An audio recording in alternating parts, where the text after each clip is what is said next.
What things have rich people likely never experienced? The joy of upgrading from a 20-year-old beta to a 12-year-old beta.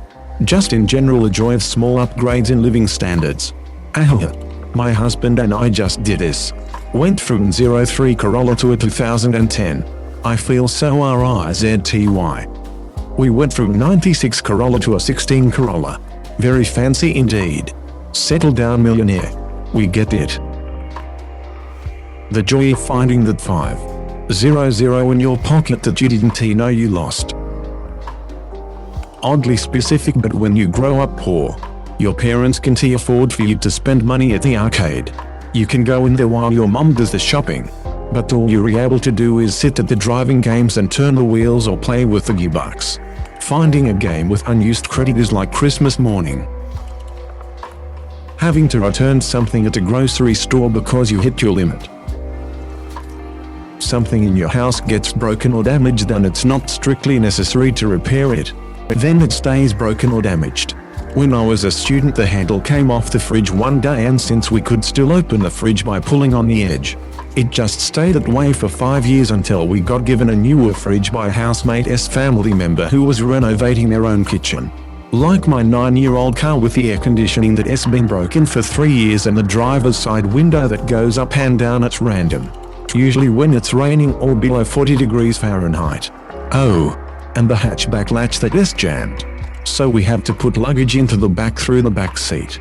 Mine's 10 years old, and if you stop and turn it off and on again, all the warning lights, engine management lights turn off again. The handle for the boot is also held on with tape. Grew up watching My Pennies. I think I'm still of that mindset. Have lots in the bank. Make fairly food money but do not want to spend the money to fix something on my car that I can work around. Like I have an issue with the turbocharger in my car. Just have to turn the car off, press the ignition button once without pressing the brake and then start the car. It then works as it should. It's not a super expensive fix, but just cannot bring myself to spend the money. Having a crime committed against you but being unable to seek justice due to the cost. This will get me downvoted to heck. But it's only recently that I've seen wealthy kids going to court over abuse by their big name parents. Previously the parents would have been viewed as too big to charge. I guess. There is so much horrible stuff that goes on with humanity in every dark corner of the world. But you are right that the poor often are short of the resources to get help they need. Selling Oxy to get out of medical debt. Unrelated note, does anyone want to buy some Oxy? Guys, why is the D here? Didn't he realize OxyClean was that profitable? Good to know. Billy Mays told us over a decade ago. He died from Oxy. So he would know. Debt. Staying hungry until the next paycheck. Choosing not to eat so they can afford to feed their kids. Refusing a medication because they can't afford it. Not going to the hospital in fear of not being able to afford it. Borrowing loans to go to college. Quite a few things, I am sure. The hospital one is me and my wife 100. We could be dying sick in the bed and in so much pain from some weird thing we've never felt before. It'll go away. I just need to rest is going to be written on our tombstones. Actually, that is how my aunt died. She was having a lot of pain and they decided to wait until the morning to see if she was still in pain.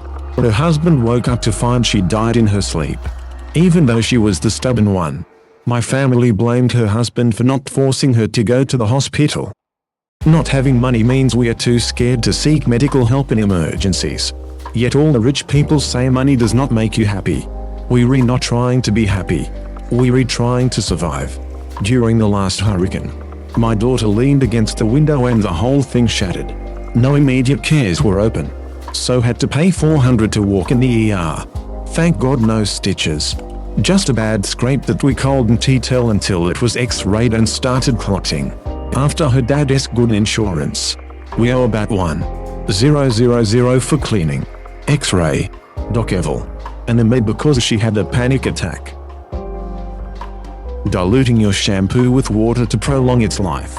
Having an overpowering inbuilt impulse to do this with shampoo, soap, dish soap etc. Even though you're no longer poor. Not being able to participate in sports leagues as a child because of the fees. Not to mention the cost of equipment. This is why sandlot football or soccer are popular in low-income communities. All you need is for one kid to have a ball.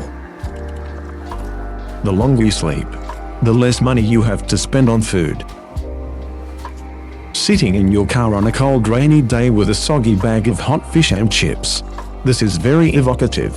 I can smell the salt and vinegar, hear the rain on the car roof, feel the chill in your legs and the warmth of the food on your lap. Now I want fish and chips. Born wealthy. Probably the cost of a gallon of milk. Having to do recycling every day. Looking for bottles in town. Only earning about 5, but that money helps you survive another day. It only just gets you by, but at least. Hopelessness. I remember one winter when my mother could not pay the energy bill and we had our gas shut off for the weekend until she finally told my dad what was going on. It was so cold in the house that my sibling and I slept on the sofa bed next to a space heater. The next Monday we went to school and the heat was simply the best. Church rummage sales. Shopping at Aldi. Getting your hair cut by a friend with a towel over your shoulders in their kitchen. Saving carry-out containers and other Tupperware-like containers you get to reuse. The stress of actually looking for a job. There was some ad campaign or something that the Trumps were involved in a year or two ago during Donald's time in office where the theme was basically if you've lost your job and cannot find another in your line of work, try something else. And that try something else was like the slogan or whatever. And I just thought, you people have no ducking clue what it means to actually look for a job. Do you? A lot of people would be willing to change careers. But it's hard as heck due to the lack of training and experience and certainly does not guarantee you'll find something. And if it seems, by some small miracle, to be possible, I promise you, that out of work nobody has already tried it. Because regular people need to find work. They cannot sit on their ass until something they want to do falls into their lap like the rich. Diarrhea in the Walmart bathroom. That happened to me about 2 weeks ago. You poor sob. Very true. I am very poor. In college, I remember one time that I had to count out all the change I could find so that I could eat dinner that night. I went to the grocery store and bought a package of ramen noodles. Did this for a month in college. Every day I would scrounge the house for 35 cents so I could get a pack of ramen. Had to start looking outside after 3 weeks. Hunger. I do not mean being a bit peckish, I mean eating nothing but dinner and having only boiled cauliflower for days. Yep. When I lived with my dad, I threw up beans because we had them every single day. My dad said we can't afford anything else. Eat those beans. I ate vomit beans. Vomit. Beans. I love my dad. Yes, not a bad person at all even though he is in prison. Yes, an idiot. Not a bad guy, we were just poor. Sucking dick for meth. Very true. Instead, they give someone meth to suck their dick. Rich people use cocaine. Only for themselves. Their dick suckers get meth. Cheap bastards. The debilitating, excruciating constipation from government-funded processed cheese. Remember when they bought a ton of it and shoved it in caves to help out the dairy industry and then shoved a metric ton of cheese in our faces? The feeling when you swipe your debit card wondering if it will go through. I get this still even though I know the money is there. Then I panic while leaving, the alarm would not go off or security will stop me. Anxiety is fun. Eating cereal out of an old Cool Whip bowl that is stained with spaghetti sauce. I have never ever worried about acquiring food. Hunger is a passing reminder, not a state of being.